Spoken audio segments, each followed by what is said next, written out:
back to the Girls That Get It podcast with your hosts, Ken and Han. Today this is my host voice. And today we are talking about dance. That's terrible, but we are. Hi, welcome back. I don't know how to talk. Can you? What can is you this take intro?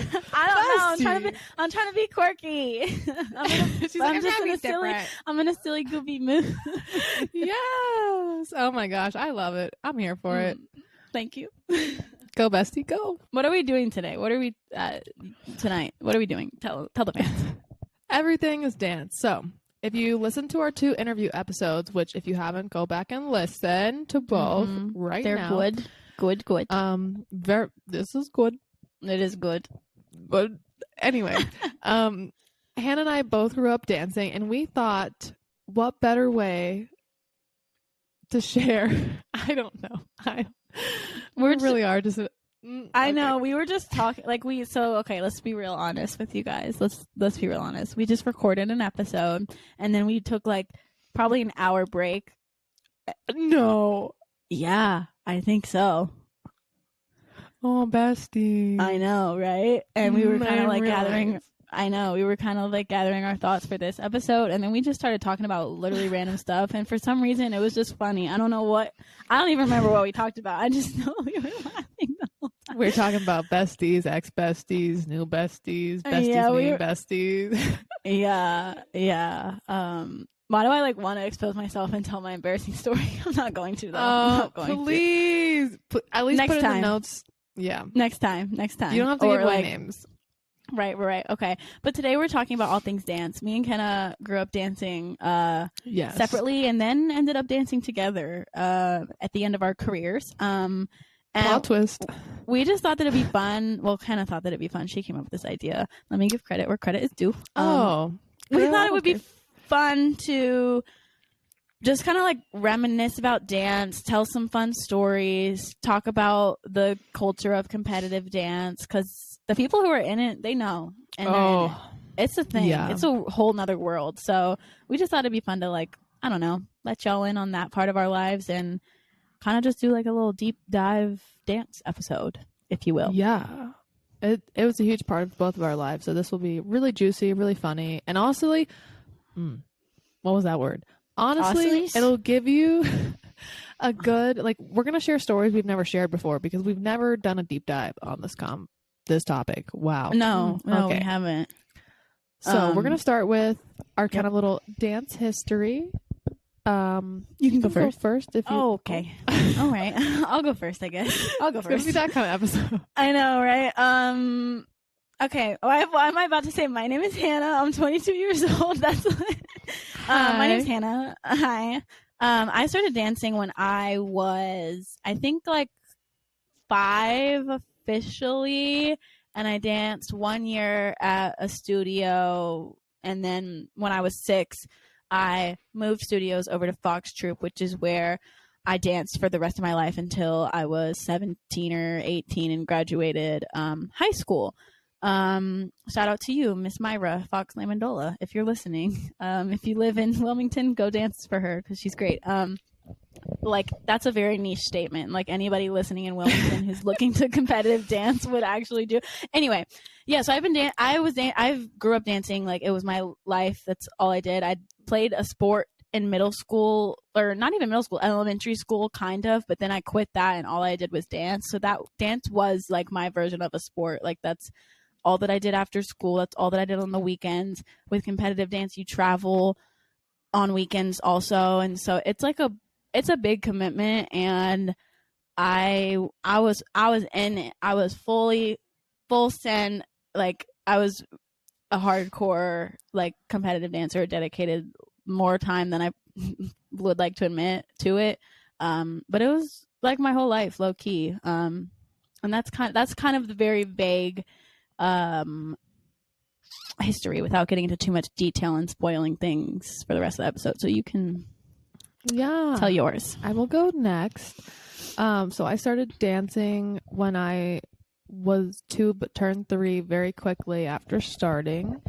My mom put me in it kind of as one of a hobby, something fun. I started with, I don't know if it really matters when you're younger, but I did ballet, tap, and acro.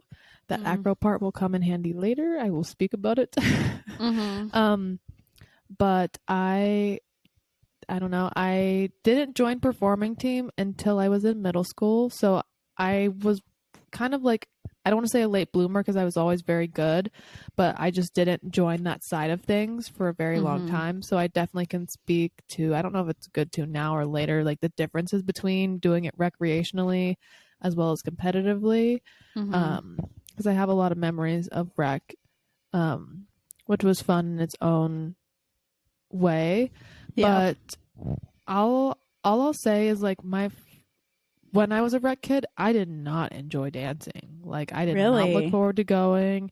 Why do I feel like it's more enjoyable that way? Which I can't say because I never was, but I think it's because I liked it when I joined performing team because they taught you a lot more and I was challenged and I got to learn new things because from 3 to 6th grade, which I don't know, maybe I was like 9. So a good portion of my life, I basically just worked on the same kind of set of skills. And sure, you did move up and evolve. And I remember in elementary school, I started to take jazz instead of acro.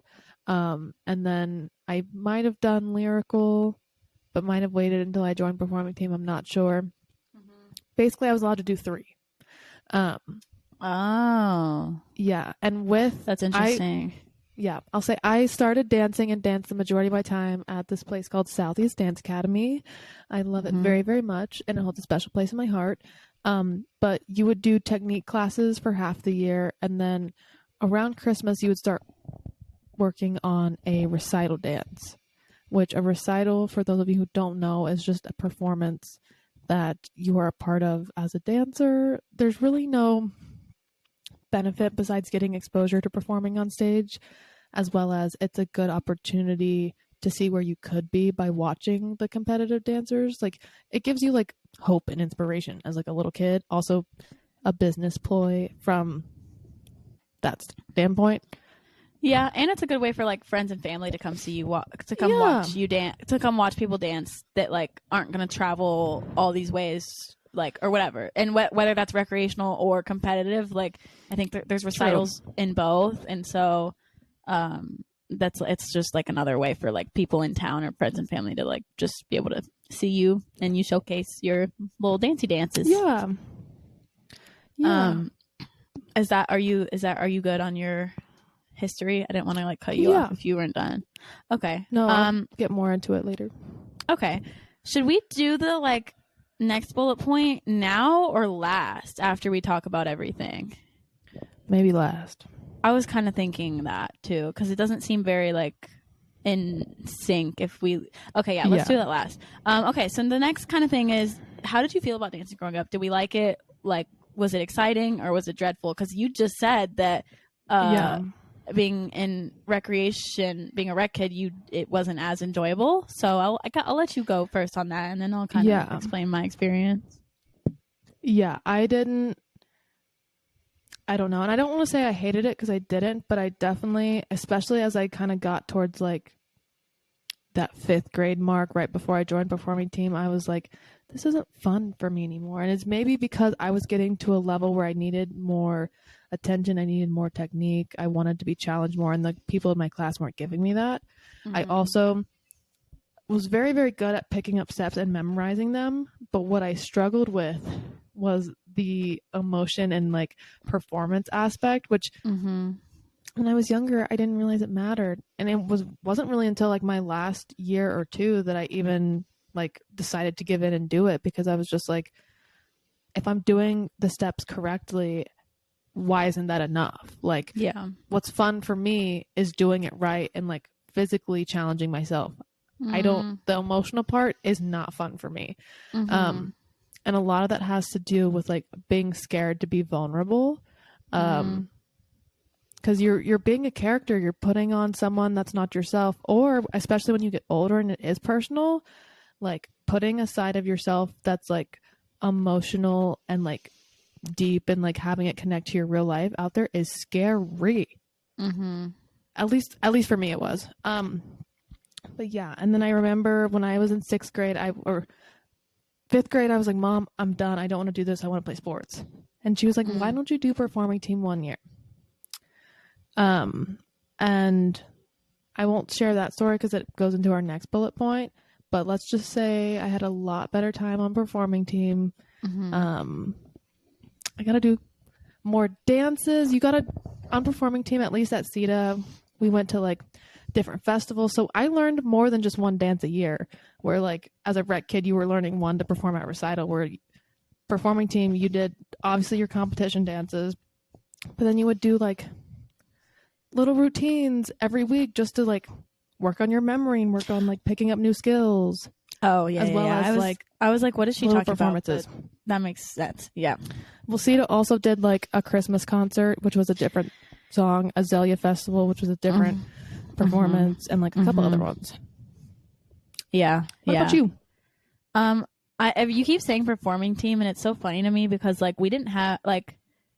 I feel like you just had performing team, right? I know, but we didn't even call it that. We were just like, all right, here you are. Like we didn't have names for everything. Like where I feel like CETA is so like so organized to the point of having like a category, a name, like everything has its place, its name, and we were just like, yeah, we're just here, which kind of makes sense when you look at who's running each company.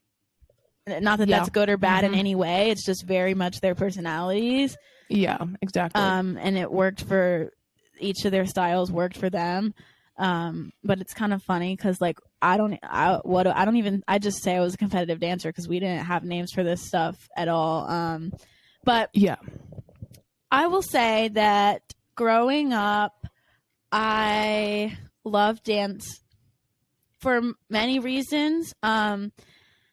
But when I was little, I did everything, like everything. I was in so many dances. I did everything. I did jazz, hip hop, tap, lyrical, ballet, acro, you name it, and I was doing it. Like not that it wasn't an option not to, but that's just what I wanted to do. I wanted to be in every dance possible. I wanted to do every style. Like I did.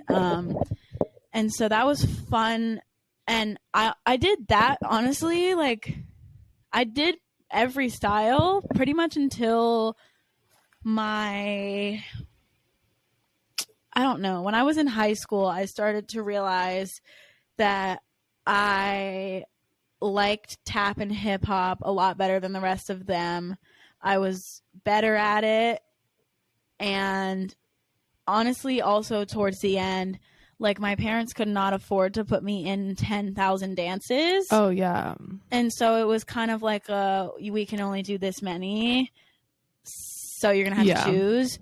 And to be honest, when I was older, I didn't want to do lyrical anymore because I sucked at it. And I was like, I'm bad at this, therefore I don't like it, even though I wanted a lyrical solo, but that's a different story. So towards the end, I did less and less when I was older. But I liked what I did, and when you said that you were bad at performing, like your facial expressions, it's so funny because that's like literally the one thing that Myra hated about me the most. Like she would get on me because I did not perform at all in the studio. Like if I'd be doing my tap solo, no emotions on my face. I was just doing the steps. Oh yeah, you were bad about that. Oh yeah. Now that you say that. She would always yell at me, and her thing was always, if you don't perform and practice performing in the studio, you're not going to do it right on stage because it's just not going to feel right. And if you don't practice now, you'll never do it. And I always said in my head, I'm like, BS. Like I can have a straight face in the studio, and when I get on stage for my solo, it's going to be turned on. But realistically, like I felt like I didn't know how to perform in tap because it's like, I didn't want to be emotional because I'm not it's not an emotional dance, but I'm not trying to be like I'm on Broadway with jazz hands and like a like huge smile with like a duck face, you know? So I kind of struggled to perform for that reason, but also same as you, I just kind of was like, there's no point. Like if I'm doing it all right, I'm good enough. Like what? My face is gonna make me better? No, it ain't. So I was really bad about that too. And she got on me all the freaking time. If she was listening to this, she would still be groaning because of how bad at performing I was in class. Like, it's not even funny. And I finally, my senior year, I remember at Star Systems, she finally was like, "You actually did it this time for once. Good job." Yeah. And she was like almost to tears because she was so happy. Yeah. I have a few stories about that I just remembered. So that's kind of my like long version of how I felt about it growing up. But that kind of brings us to our next thing. I'm not gonna say we're the best dancers in the world, but we're not. We're pretty good. I mean, shoot, we can that's get not around. The question. I know, but I'm saying, when did we know that we were like not terrible? Like when? Oh, I have a distinct story. That's why I put this. Okay, so when did you know that, like, okay, maybe I'm actually kind of good at this? When I think I mentioned when I was in the 5th grade, I started taking jazz, and I loved it. I was like, "You're gonna be sassy and fun, and there's more action. I'm here for it." Like, obviously, ballet is elegant and slow, and like taps tap. I was neutral, but I was like, "This is spunky. Let me get in this." And this was also learning a new skill. So I remember the first time I can't remember the teacher. Oh, I know, it was Miss Rachel. You don't know her, but she actually works for Dance Moms. Like, I don't know if she does anymore, really? but when she left us, that's where she went. Yeah. She asked if anyone knew how to do a side leap, and I was like, "What's that?" And she like kind of demonstrated, and I remember I did it, and no lie, hit a dead perfect side leap. And she was That's funny. "Yeah." She's like, "You've never done that?" And I was like, "No." Was that good? And she was like, "Yeah, that was good." She's like, "What "You do nailed it." Yeah, so I got so excited to practice that and get it better and better, and eventually get my legs higher than just the 180. Like, and I was still young, and something I recognize now is, like, when you're young, you really don't know how to like control your muscles and like your body. So that's why there's a huge curve from like the teen to the senior level, in my opinion. Yeah, you're right. And I wasn't even a teen at that point. So I remember that's when they were like, "Okay, you should really think about joining performing team next year." Like, they were like, "We knew you were good before. We know you have potential. We know like you're good, but it's like, if this is your natural ability and you want to continue learning, like, why would you not take yourself to the next level?" And I remember being frustrated. I was like, "Well, why don't you teach these rec kids to the same caliber? Like, yeah, what are they like? Why can't I do it at this level?" Because I, again, liked sports more at the time. But then when I made that transition to performing team, I remember my mom let me do 3. Lynn, I guess there's so many like caveats. At the company I originally danced with, you had to take and perform ballet, tap, and jazz. No exceptions. You had to, if you were on performing team. Plus, you had to be in production. So that was 4. I was already 1 over. So I couldn't branch out and do anything, much less have like a solo, a duet, anything like that. So I remember that first year I did those 4 dances, and I loved it. I just had never felt anything like it. And I knew I had so much more to learn. So that was like the hook for me. And that's when I knew. I remember I got put specifically for our jazz dance. I got put in like the front middle, and I was like, "Yes, you made it. You made it." Oh, that's funny. That's good. That's I didn't know knew. you had a story like that. I don't have a story like that, to be honest, because I just don't. I don't know. Well, the fact that you guys started competing at a young age, like at quote unquote the highest level, like I had something to work up towards. My mom's like, "I'm not paying all that money for you to compete."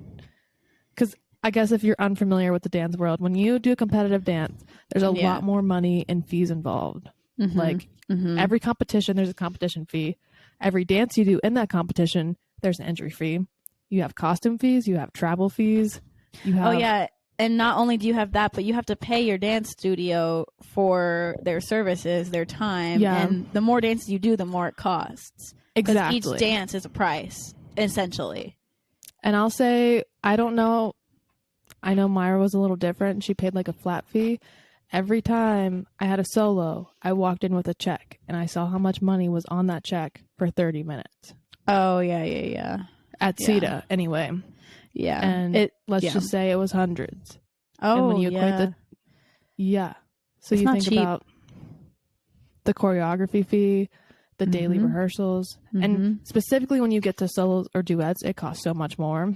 Yeah, more and I was like doing I was doing all of that from the beginning with Myra. I didn't do that at my first studio, but I don't even remember my first studio. I just know I was there because people told me, and there's photos. But when I joined Fox Troop at age 6, I was doing all that already, and so I'm pretty sure I had a solo. I didn't have a solo my first year. I had a solo either my second or third year.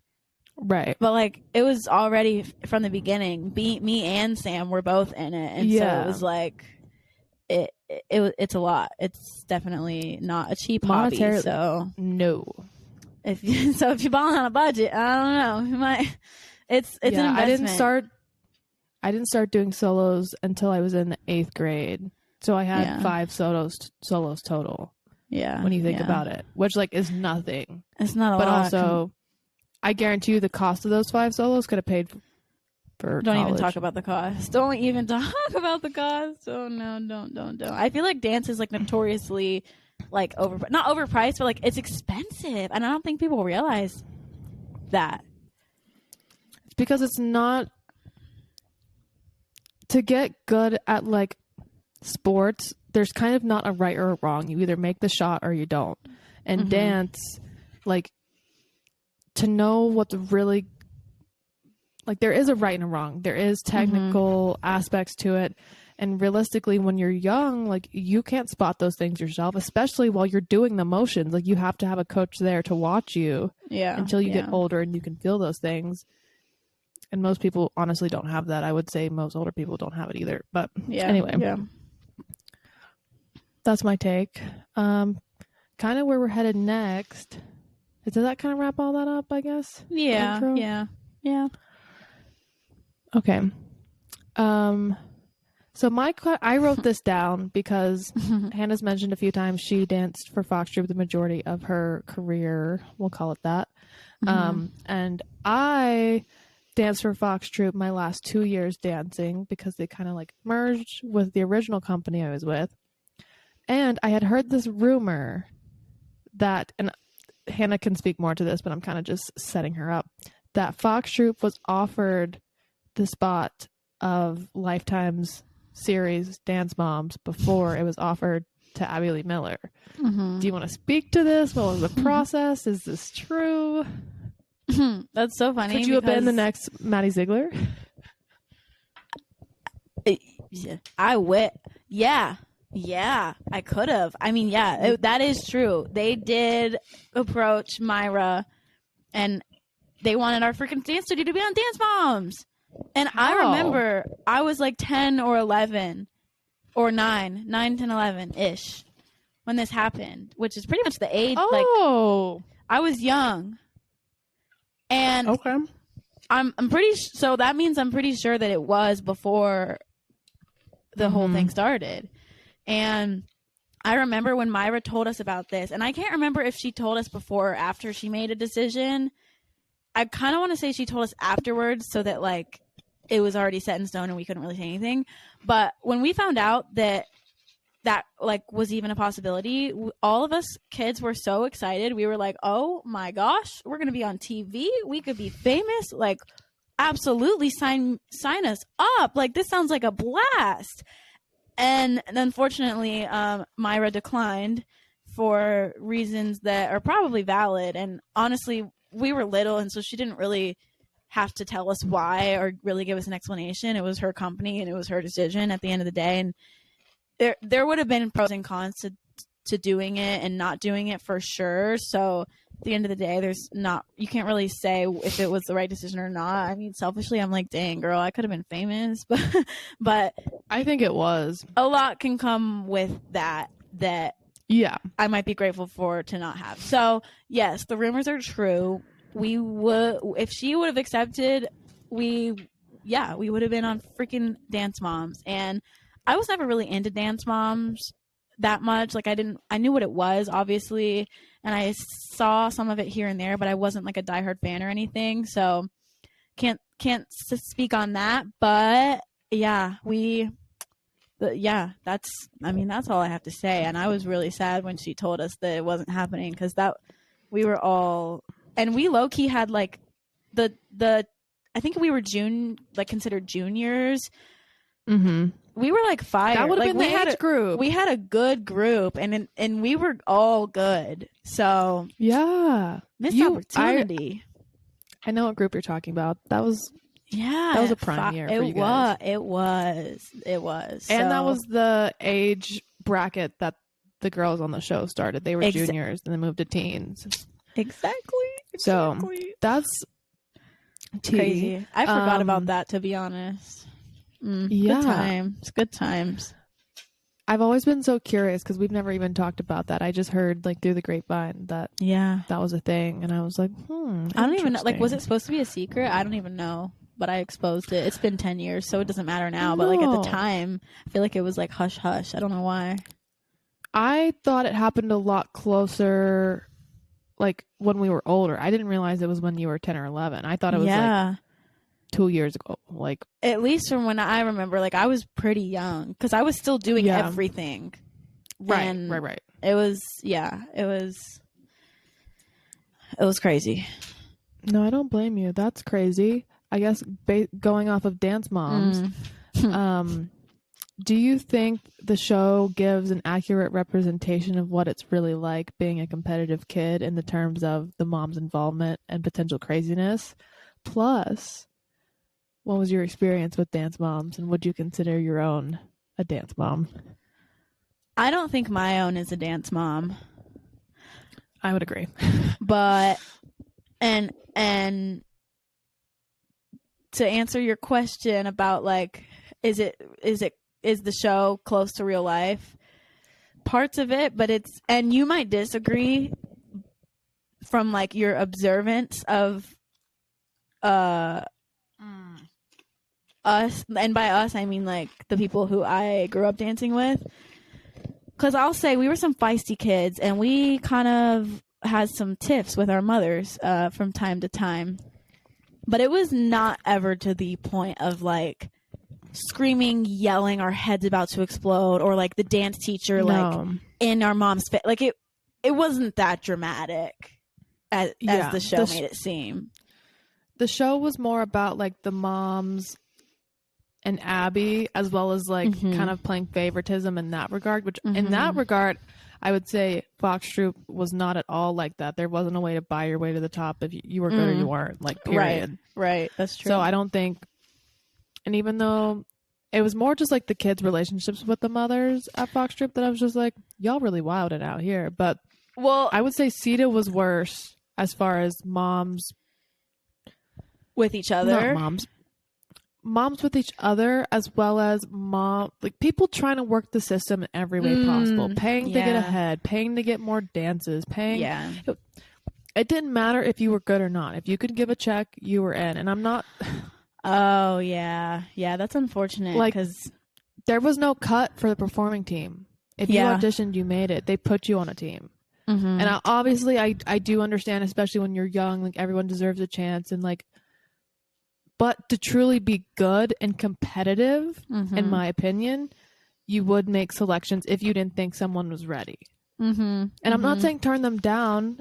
Maybe give them private lessons. Maybe offer to do like a solo or something so they're not bringing the group down. Just other things. Some type of compromise, yeah. Yeah. I would also say the moms really influence the daughters dancing at Sita a little bit more than Fox Troop, and maybe that's just because I was older and like there wasn't that competition. But there was petty drama at Sita where I just was too old and I didn't care. But there was definitely petty drama at Fox Troop too.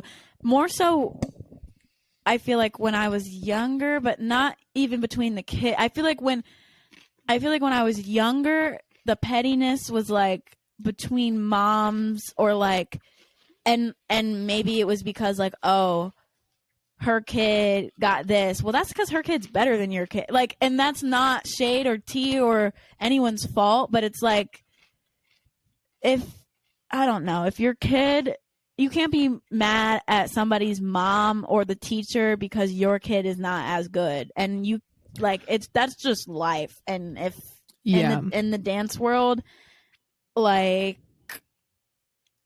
okay, how about you get in there and dance then, and then you can be at the top. Like, you can't. It's not. Some parents think their kids are better than they are, and they were like, "Why isn't Sally front row?" Yeah, Sally ain't the best. Yeah.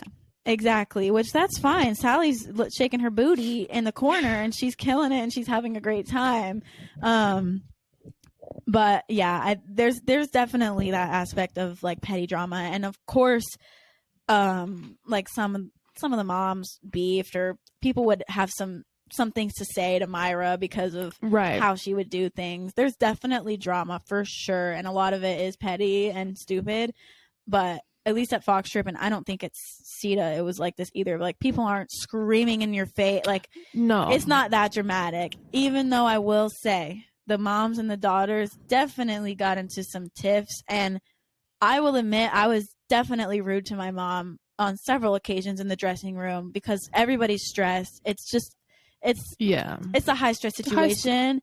Mm-hmm. And I will say, I will admit that, yes, I was rude to my mom at times, but oh gosh, there were some girlies who were on another level of disrespect towards their moms that even I was like, hold up, you really just said it's like that. Like, there were a few who were like next level disrespectful, and I was like, oh, I don't even want to, I don't even know if you can blame that on stress. Like, that's something else. There's other issues going on. Right. But that's neither here nor there, and that's a circumstance. But overall, kind of similar, but not extreme. And half of the Dance Mom stuff is scripted anyway. It's like you're telling them to go yell at what's her face so that you can have good TV. Right. To an extent. Yeah. You'd be surprised what people do to get their child ahead, as well as like when people aren't looking, how they treat others. Because a lot of times to your face they'll be nice, but then you'll hear through the wind or through a friend. Like, there was just gossip, drama, you name it. It was there. That's true. That is facts. And to be honest, maybe this is my mom's opinion talking, and I don't want to throw it under the bus. A lot of times it came from the moms that maybe didn't work or didn't work full-time jobs that would just come in and just sit and gossip while watching their kids. Mm-hmm. The ones that weren't there weren't involved. Mm-hmm. And that's no shade, no tea, but like, you could choose how much you wanted to be involved and how much it mattered. And some people just didn't see that realistically there's life beyond this. That's true. Dance moms are real. Oh yeah, they're real. And you can tell, like, because how I was saying, I don't really think my mom is a dance mom. Like, it's hard to define that term when you're not a part of it. But like, you can tell if you're in dance and you've grown up in it and you kind of know the culture, like, you can tell which moms are dance moms and which ones are just there supporting. Right. My mom was just there. She over it. She wanted to be there because I wanted to be there, but man, she would have traded anything. She wasn't in the drama. To like something else more. Yeah. True. Respect. She had other things to worry about. She said, I don't have time for this dance drama. There were so many times she was like, why do I keep coming back to do this? And I'm like, I like it. And honestly, if I didn't, now that I'm older, I'm like, yeah, why the heck do we keep doing that? I get it because I love dance and I wouldn't trade it. But the last thing I'll say on the mom's note is, like, sure, there's a lot of negative, but I will say at the end of the day, it was a great place to see a lot of women come together and help each other. Yeah. Like, you could go up to anyone's mom, whether you knew them or not, and either ask them for help, ask them for questions. There were so many times other people's moms were doing your hair, sewing your costume. Like, it was a very communal environment, which was in those ways like very, very nice. And kind of, you're like, how could you have both? But just trust the process. I would say more times than not, other people's moms were helping me. And that's a lot of, like, a thing at Fox Troop that we did, because sometimes, like, we would switch moms because we'd be like, okay, this is too stressful if we're getting in arguments with our own moms. Let's switch moms. And, like, other people's moms would be helping me and my mom would be helping other people. And, like, every single time Sandra Martell's braided my hair every time. She always braided my hair. She made me cry. She braided it so tight. But like, I will never forget. She braided my hair for years and years and years and years and years. Because my hair was so thick and nobody could do it right. And she, oh yeah, you had that long hair. Yeah, and she did it right. It did not budge. It did not budge. And I didn't yell at her because she wasn't my mom for one. And she was like, "Girl, you better hush your mouth if you want this braid to stay in." I would always tell my teachers, I was like, if you want a hairstyle done in my hair that's not a low pony or a low bun, you're Good doing luck. it. Because I will not let, nope, you don't want to see it. Me and Kelly going at it, nope, it's not good for you. It's not good for me. If you want it in my hair, you will put it there. Because that's probably for the if best. anyone knows me, I can't do hair. Save my life. Yeah. That's all funny. right, moving on. On to the next. What are your thoughts about dance conventions? You go first. I feel like you're interviewing me now. Like you're reading the question, so you can go first. Okay, I'll go first. I didn't get really exposed to conventions until I was older. It was something the first studio I was with didn't really do. And they were like very invested in like the Dance Masters of America, Carolina Dance Masters, that side of things, where when I joined Fox Troop, they were more into like Jump and Nouveau and NYCDA. To be honest, I don't like conventions. I think you're paying a lot of money to stand in an overcrowded room where you're standing on carpet 9 out of 10 times. True. And like, I'm not a tryhard. I'm not going to sit there and push my way to the front and want to be the girl that does it alone in the center. I don't care. Like, I love learning a good convo, but I prefer a master class, like a small, intimate, like thing where you can get to know the teacher, because that was fun to me, because I do love learning from other people. But like, when you're putting 200-300 of us in this cramped room that you're also competing with 2 days later, I'm good. Count me out. Like, I don't, nope, not for me. I hated it. Dance conventions are brutal too, because like you start at 7 a.m. and you're dancing all day. Classes end at 4. You got to be on stage at 5 for your and then you're not done dancing until 10, and then you got to stay at awards until 11, and then the next day 7 a.m. class. Like, it is brutal. It's really brutal. Yeah, I would say I have mixed feelings about conventions. I think I liked them a lot more when I was younger, but when I was older, I was fully over it, and I did not want to be there, and I was only there because I had to be. And to be honest, I found any reason I could just sit out in classes that were not tap. Like, I literally, my senior year started, I think I skipped I went to every tap class in every different room, and I went to the teacher tap class. Like, I was not here for it. I was not about it. And my senior year, I was so over it to the point where I was like, I'm paying, so I'm going to take the classes that I want. And by that point, I was being so like, I wasn't rebellious, but I was just like, I'm done doing what she was want. over it. She was checked out. Yeah, I'm just here to do what I want to do. And if you don't like that, then I'm a leave, which might have been a bad way to look at things. But I was over it. And when I was a kid, I definitely liked it a lot more. And there's fun parts about conventions, especially because Fox Troop was like, we had our people and we knew certain teachers at certain conventions. So like, going to those conventions specifically, I loved going to Adrenaline because Nick was there. And like, I never went to that. He was my favorite. I was his favorite. Like, we were like besties low key. And so like, being in his class was so much fun. And like, I did the tap crew thing, which was a lot of fun because I got to like, outside of convention, practice a little dance with him. And then I got to perform it at the showcase. And it was like fun because I knew people, but otherwise, like, I would agree with you. I'm not really here to do a jazz number with 100 people in the room and go across the floor and have the people try to pick me out in the back corner when realistically, like, I can't lift my leg past 45 degrees. So why am I doing this? Like, and that's not even just because I'm not the best at jazz, but I don't know. It's very competitive and maybe not in a good way in the convention room, at least. Right. It's a little intimidating. I was going to say, even if you could kick your leg so high that it dislocated, unless Everybody you can. were in the front 5 spots, Yeah. it didn't matter. Oh, yeah, and there's so many people who can kick their leg 90 Right. degrees and whatever. No. And realistically, I don't know. I also didn't think it equated to the competition, which leads me to my next point. To be honest, I like the competitions because you receive feedback. I do love the adrenaline and the feeling of being on stage and performing. Mm-hmm. I remember it was my senior year, and Myra had really been trying to get me to perform, and I wasn't. At this point, I agreed. I was like, okay, I need to do this, but I don't know how. Like, I remember when I was younger, when I did my first solo, the teacher that taught me, she was like, you look constipated. And I was like, I'm trying to show emotion. Like, leave me alone. Like, I'm trying out here. Yeah. But I mentioned it in my interview, how I've always had this version in my head of like myself, but I don't think I've portrayed it. Bestie. Yeah. What? Are you there? Yeah. Okay.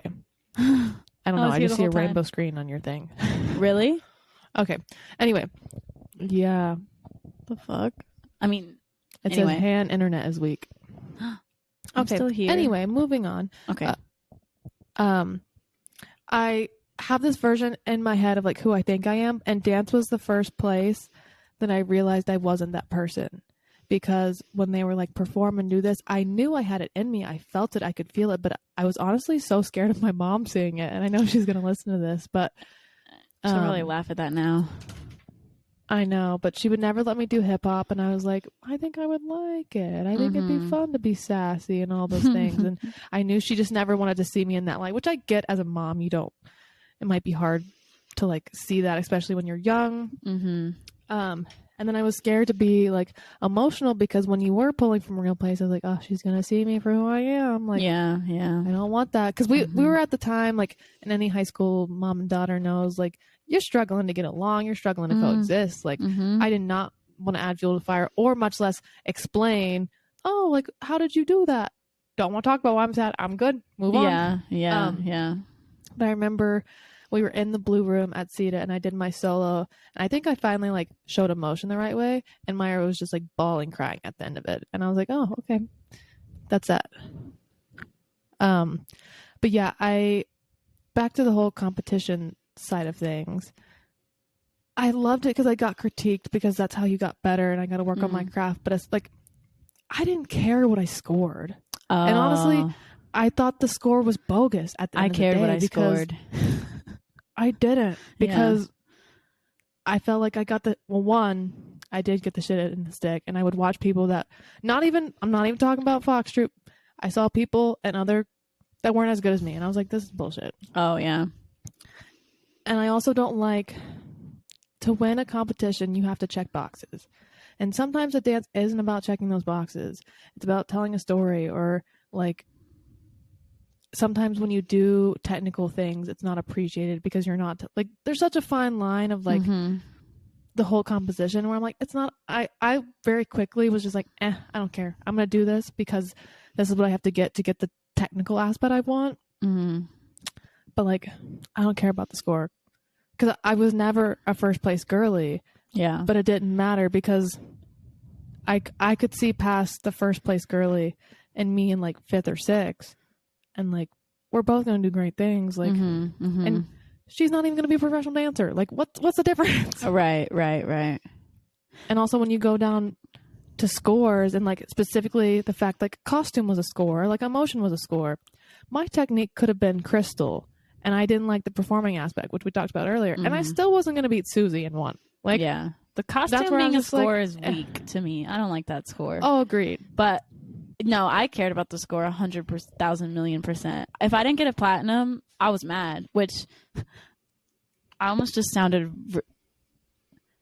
Say it. I almost just said if I didn't get a platinum, I was mad, but that never happened. I always did. That's so bad to say because like it makes me sound so cocky. I mean, you were good. Let me just say, I was good at tap, and I am good at tap. Everything else... that's fine. You can forget about it. You can roast me. I'm not scoring. If I went on stage and did a jazz, lyrical, whatever solo, I would not score how I did in tap. But I was good at tap, and that was my thing. And that's why I like started to only do that towards the end. But yeah, no, I definitely cared about the score. I remember one time this is not really bad. Me and the girl. There's a girl. I don't know if I should say her name or not. No, I'm not saying anything bad about her. But there was me and another girl who was another like pretty high scoring soloist at my company, and me and her were always like fighting for first place. It was like one of us. It was like, is this B? No. Oh. I'm still friends with her. I would say. That's not why I don't want to say her name. It's because like I didn't. Oh, is it L? No, who's that? Okay. It's the one Tell me who who it starts with.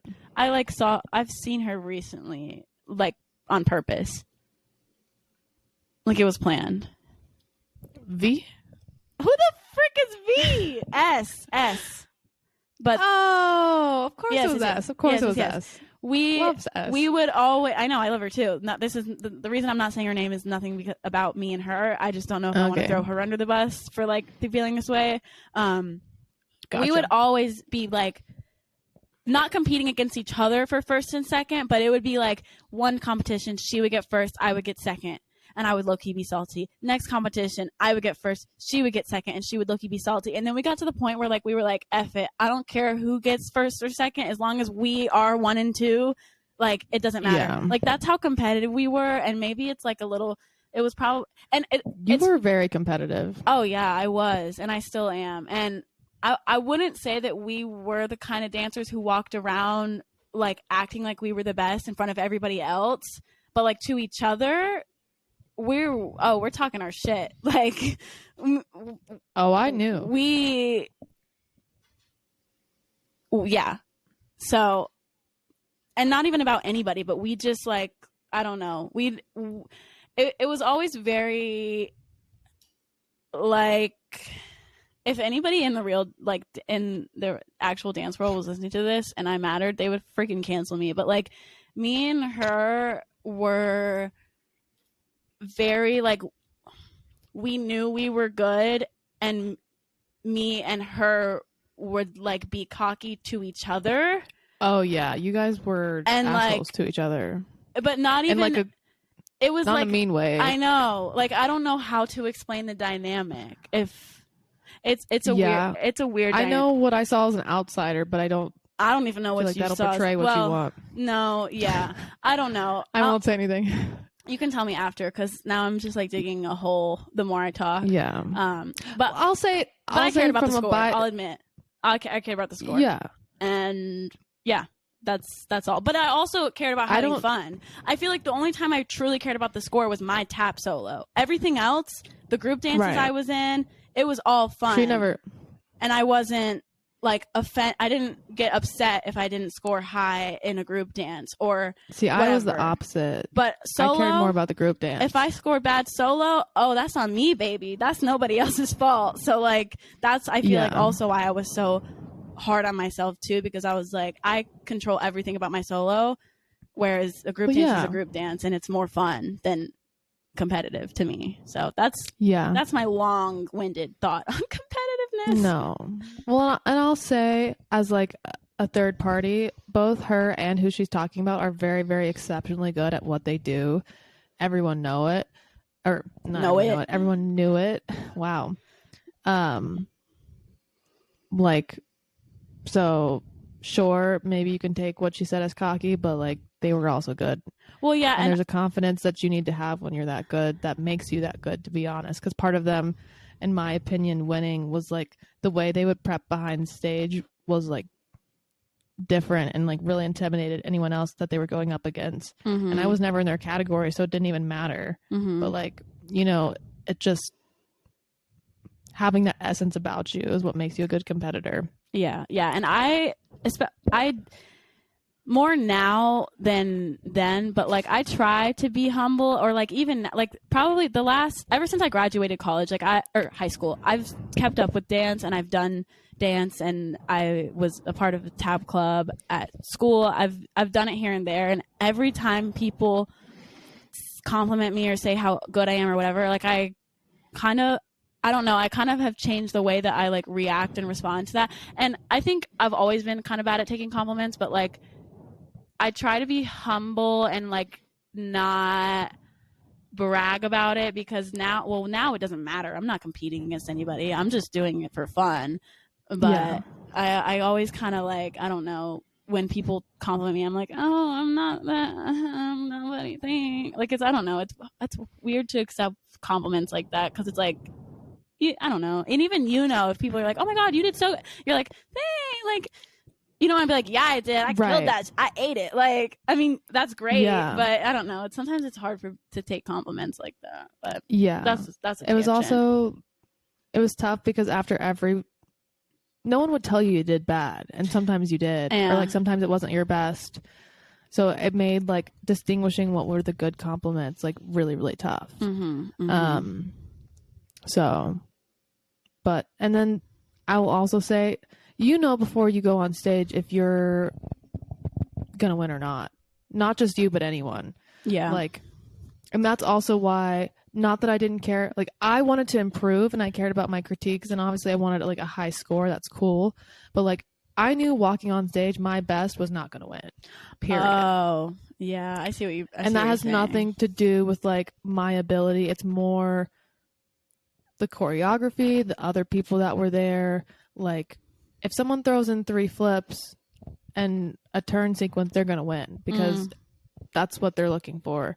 Or if you have a really emotional, like, this is a bad example because people are going to hate me for saying this, but all the girls that do the cancer dances, you're top 5. You're top 5. I'm dead. I'm so sorry, but you're top 5. Yeah. Well, and it's just the judges have a big factor on that, because a lot of times they were looking for something very particular, and it's like, right, you could have, like, you can't change what your dance is once you're on stage. So if it's not, if what they have in their mind doesn't fit then sorry, you're out of luck. Like, you might get a good score, but it's not going to be the top, because that's just not what they were looking for, Right. And that's where I turned it more into like a competition within myself, and I liked the art of it. Yeah. And I think that really, and honestly goes back to me like kind of having so much respect and love for ballet at the end of the day, even though I don't want to be a ballerina. But anyway, we can move on to some stories. I know. I feel it's like kind of getting long now. I don't know how we already are at 50 minutes. Should we do all of that? Like, I don't know. Honestly, mine are short. None of mine are long. So I guess I'm going to change my first one so that it's not long. Okay. And then Okay. I'll tell my first one, even though yours is first. Mine's very, very short. Yeah, go for it. This one's pretty entertaining, especially for one of our special listeners out there. One of my first memories around Kenna, this isn't even about Kenna, but it's around her, is when she joined Fox Troop. I remember, what room is that? Well, I don't know what room that is. That's like in the very back, and that has like that like back room with like an entrance from the back. Is that what it is? I think, yeah. We were in that room, and it was kind of just joined Fox Troop, and like some of the moms were here. I don't even remember what it was for. I wasn't in the room. I remember this. This. Yeah, you weren't even there. You might have been at the studio, but you weren't like in the room. It was me, Myra, Kelly, which Kelly is Kenna's mom. And then I don't even remember who else was there, because they were all background characters. They were just there. There was like some other moms and maybe another dancer. Who knows? And I don't even remember what was happening, who was talking, why anybody was talking, what we were talking about. But I just remember I entered that room and I was paralyzed with fear, because I was so scared of your mom. And she didn't even say anything to me, I don't think. Or maybe she did, but like, she wasn't being rude. It's not like she said anything that would have like put me off, but her presence just had me like take a step back. I was like, well, hold on, why do I feel like I am gonna like pass away, like just by looking in her eye? Like, I was so scared and intimidated, and I've like learned that that's just her presence, and like she has a very like forward presence, and it's like, she's there. Yeah. And at the time, I was just like, oh, gosh, I didn't even know I didn't know she was, I don't even think I knew she was your mom in that moment. I was just like, oh, there's a new lady in here. And I was so scared. I don't even know. I like blocked the memory out because I just was like so intimidated. But I thought that was funny because now like I know your mom and like better than I did when I first saw her for the first time in the back of that studio. But I laugh every time because I'm just like, oh my gosh, I was just some little girl, and I wasn't even little. I was in high school, but I was scared out of my mind. I was like, oh gosh, I gotta go. It was funny. It was funny. Yeah, Myra used to tell me all the time she was scared of my mom. She's like, I'm not scared of many people, and I was like, oh, I know. Oh, I know. Myra. Most people are scared of Myra. I was scared of her. Everybody was scared of her. I wasn't, but I also didn't give her any reason to be mad. So yeah. Okay, my story. I remember when I was dancing for CETA, I got one of the few, it wasn't a convention, it was more of a dance festival that we went to. It was called like Winterfest, but it was at the North Carolina School of the Arts. And I remember all the girlies had been auditioning for years trying to get into the summer program. And part of the festival is like a built-in audition. I didn't have any interest in going to this, did not really want to go to this, but I was like, okay, I'm here. So I go through the audition, and on my first try, I get in. And I remember all of my like little girlies that, like, I don't want to say their names, but 2 people come to mind specifically that had been trying to get into this for years, and they were pissed that I got in. And it was this summer specifically that I met Madison. She was living in Florida, dancing for a different studio, hadn't moved to Wilmington yet, but we became friends. And then coincidentally, she happened to move to Wilmington and join CETA afterwards. I didn't even know that. That's crazy. I know. How did I not know that? What the heck? Well, and the fact she went to North Carolina School of the Arts and she was from Florida. That's crazy. Yeah, that's weird. What are the chances? Yeah. And I just wanted to share that because there are so many good things that came from dance that gave me so much of like my life. And I still like talk to some of the people from School of the Arts frequently, and it was such a good experience. And as far as like pushing me outside my comfort zone, I did a dance that was a Rockettes number that was taught by a Rockette, and then I also did a lot of like modern stuff, which was really out of my comfort zone, but ended up enjoying. So like a cool environment and like those kind of things, like I did enjoy in the dance aspect. There's so much to that world in a way. There really is. It's like it's like a whole entire society in itself. Yeah, I was also shook that I made it. That's good. I mean, not the girl a lot was good. Okay, what can I say? True. And that I did have confidence in auditions. I was like, I'm good. I got this. Yeah, that's why, as you should. You have to in auditions, otherwise you'll never get picked. Sorry, it's just that's just how it is. You got to be good. It's true. Okay. My next story is so short because we've told it probably 3 times across platforms, but I just had to bring it up because it's classic. It's not like the first time that we were in class together, but like me and Kenna just always got yelled at in tab class because we were just talking in the back of the class or the middle of the class, wherever we were standing, but we were doing anything but paying attention. Like, and if you know, there is a respect level and a courtesy level of being in a class, and you are not supposed to say a word unless you are called on by the teacher. Like, that is very rude. You're not supposed to talk to yourself, to anybody. Like, it's like it's basically it's like a library. Yeah, right. It's like a school environment. Like which dancing is low-key a school in a way, but that's a different story. But yeah, you're not supposed to talk. And so me and Kenna would just talk. We'd get yelled at. We'd keep talking. We'd get yelled at. We would keep talking. And then it was like, okay, if you open your mouth one more freaking time, like, you're out of my class. So that was the only time Myra ever yelled at me. That was just funny because like we were always talking and like we got away with it. But also like she was mad. She was pissed. And it's just funny to think about that because I'm like, damn, we were just yapping about who knows what. I don't even remember what, but... the fiends, the party fiends. Oh my gosh, don't even. Yeah, it was a good time though. I wouldn't change it for the world because who knows where we'd be if we weren't talking in class about Lyceum and other stuff. No, not on this podcast. That's for sure. That's true. That reminded me that she used to yell at me because I'd leave my socks and she hates socks. Oh yeah, she does. That's funny. Yeah. Okay, my next story is going to be brief as well. Speaking of conventions, there's certain conventions that Myra would require us to go to. So the entire studio is at this convention. I think it was the Hollywood Dance Jams. Yeah, it was. And Hannah and I were obviously in the same class because we're the same age. And lucky old her decided to take a jazz class. And I remember her trying to skip out on it, and Myra was like, nope. It was the audition. That's why I had to take it. Oh, see, this is that's where I zoned out. I just was, guys, I was going through the motion. If you listen to the last episode, I was going through the motion. I was not living. But anyway, I remember, oh yeah, because we did get put into groups, and me, you, and Alyssa were in a group. And I remember we were standing in a triangle. Hannah and Alyssa were at the front, and I was in the back. And I remember at one point, oh my God, both of them forgot and turned around to look at me, which was funny because like it gave it away that they didn't know what they were doing. But that's why I was pissed, because I didn't get a scholarship. Anyway. But so it was funny because how did I got one from that audition, and I was shook. I know. I know. Continue. And I didn't get one. Anyway. It's because of what you're about to say. Things I was bitter about. Yeah. So, I only got one because, go ahead.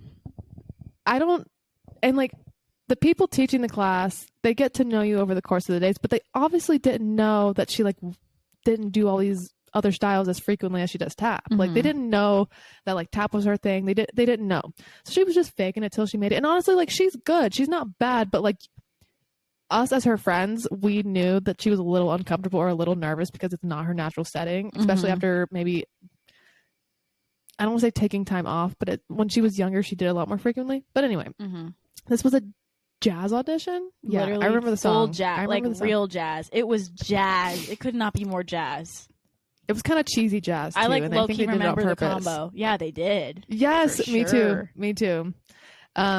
And so anyway, the three of us are in this group, and most other groups were like 10 people. Why did we get 3? Right, I don't know, man. Right. And also like, how come it was the 3, like, I don't want to call us mediocre because you're a lot better at jazz than me, but like, we weren't top performers in that style. No. So it's like, come on. How do we get stuck in this 3 group of like, I agree. Like the same studio, like I don't know. Anyway, this is the fact we're from this. They typically try to spread out the studios too, so you're not like with your whole studio.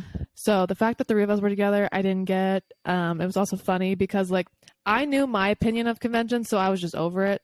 I knew how I felt about the other 2 people dancing with me. I was also over it, and so I was just salty. This was also the convention I snapped at that one girl's mom, so like I just was not. I was ready to go. It wasn't your time. This was like the last class of the day. I remember getting in the car after this and being pissed. So, but I did really enjoy this combo. For some reason, they told Hannah that she like wasn't loose enough. She wasn't flowing enough. They're like, you need to let go and just have fun. And they said, honestly, forget about knowing the steps and just live. If you listen to our last episode, these people were telling us to live. So for some reason, they tell her to take her hair down. And in dance, like, that's just, like, it's not a no-no, but, like, you don't do that. Like, you always have your hair at least in a ponytail, if not in a bun. And at the time, ponytail. Hannah's hair was probably close to her butt. Like, it was long. It was long and thick. Yeah. Like, so it was like a mane, like with a whole majestic situation. And also, I would imagine, like, I was someone that always liked to have my hair back when you're really moving and grooving. There was a leap, there was turns, there was lots of stuff in this combo. It was whipping head back and forth. It was no joke. So it's not even something you'd want your hair down for in an ideal situation. No. So they told her just to let her hair down and hang loose. And the rest of the time, she was just living her best life. And they really gravitated and, like, gave her great feedback, as well as, like, love that she just committed to the process. So that was a memory I have with her. And it was such a, I don't want to say odd, but just like one in a million situations. Like, that won't happen again. I know. And I forgot that happened. And to be honest, I low-key killed that combo. Like, I wasn't, like, for my level of skill in jazz, and there were legs, there were turns. Like, I was kind of doing, like, I felt good about the audition in the beginning because I was getting the steps, like, pretty quick. And I was like, okay, I know this combo. And, like, I couldn't see myself because there was no mirrors, but it felt like I looked good. So I thought I was doing good. And then when they said that, I was like, y'all gotta be joking. You want me to do what? I was like, no. And there was like freaking 3 of us on the floor. And so I knew everybody was freaking looking at me. Yeah, and they like picked her out and then made her do it. Oh, with yeah. us, but like, you know, everyone was looking at her regardless. Oh, yeah. Of what Alyssa did. And I couldn't see half the time. I was like, right. My eyes were blocked. And like, I'm pretty sure I forgot half the combo the second time I did it with my hair down. Yep. Like, it was, and I think I was in front that time and I just couldn't see anything. So I was like, screw it. I'll just kick a leg. And their whole point was, yeah. And I appreciated their point because they wanted you to mess up but have fun and like let loose, and that's what you did. Yeah. So that was a good time. That was funny. Good times. Good time. And I got a scholarship somehow, and I didn't. Yep.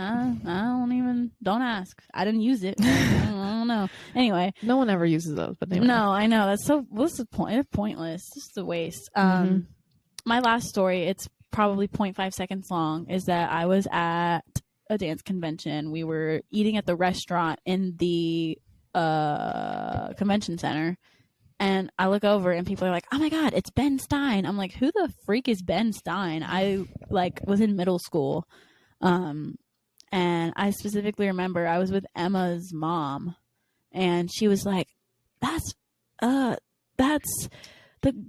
guy who, he's in Ferris Bueller's Day Off, he's the teacher. And I was like, oh my gosh, I never seen that movie, I just knew it was a famous movie. And I was like, I was like the first famous person I've ever met. So I took a photo with him, and I thought that I was like the coolest person ever, because we, like, a few of us had just met a celebrity, but I didn't know who he was, nor did I care. I just knew I was clout chasing, so I was like, all right. That's funny. And that was that. Clout chasing. And that's still to this day the only celebrity I've met face to face, and I don't even consider that man a celebrity because I didn't know who he was. Valid. But he's in a famous movie, so good enough for me. Dang. The things you see at a dance convention. Right? I want to know what he was doing there. Like, did he have like a child, a niece, a nephew, a granddaughter? I don't even know. You performing? Razzle dazzle for us? Who knows? And it was in some random city in North Carolina. Like, what is he doing over here? He might have had family. Who knows? I didn't ask. I did not ask. I just took a photo and moved on my merry way. Dang. Yeah. All right. My last story, and the last story for this episode. So if you remember the first thing I said, when I started dancing, I took ballet, tap, and acro. Now, as I got older, I grew to not like acro that much. I kind of dreaded it because it wasn't my strong suit. I liked it. I thought it was cool. But I also thought when you put certain acro moves in a dance routine, it's a little tacky. That is my opinion. Don't get me started. There's a time and a place. I agree. And there's a skill. I respect it, but put your butt on the gymnast floor, okay? Don't do an aerial in a tap dance. Get out of here with that. Like, oh, I know. I'm sorry. Anyway, this is your story. Speaking of aerials, but I really, really, really wanted to get one because I thought they were the coolest things. Even though I didn't care if I used it or not. I just was like, cool kids got it and I want to get one. I finally got one, but it took me so long to get there. And it was so funny because I remember I would joke with Miss Lynn, who was my dance teacher. I was like, I don't do tricks. I'm not an acro girly. And so she went back, and I don't know how she found this or what she looked at, but she found a attendance sheet from when I was 3 years old. And at the time, it wasn't Southeast Dance Academy. It was technically Southeast Dance Theater. And I think I was the only student left. I know by the time I was a senior, but like I was one of the very, very few students that had been with her that long that even knew that there was another name change. Yeah. She's like a second mom to me and like very influential. But she pulled up an attendance sheet and she was like, I don't want to hear this about you don't do acro because from day one you have. Oh my gosh. That is so and funny. I don't want to expose him because I don't like talking about it, but Colton danced when he was younger. And he was in the acro class. So she was like, I thought it was just Colton, but it's you. Oh, you were my right gosh. there. She said, let me pull out these receipts. Yeah. So then I committed to the acro process and I did get my aerial. That's hilarious. I Several never years did. later. I never did. I was close and then I gave up. Yeah. So. It's a mental thing at the end of the day. Oh, it is. That's the only thing I've learned. For sure. Yes, but we hope you enjoyed this episode. It was a little rambly and a little all over the place, but that's dance for you. It really is. Quite honest. It is. if you have any questions about any of our dancings, feel free to leave them in the comments down below, or stories you want to hear. We'll be happy to share. Follow us on all the things at the Girls That Get It podcast, and follow us individually on TikTok, Instagram, all the fun things. We love you guys, and we will see you in another episode really soon. Bye. Bye.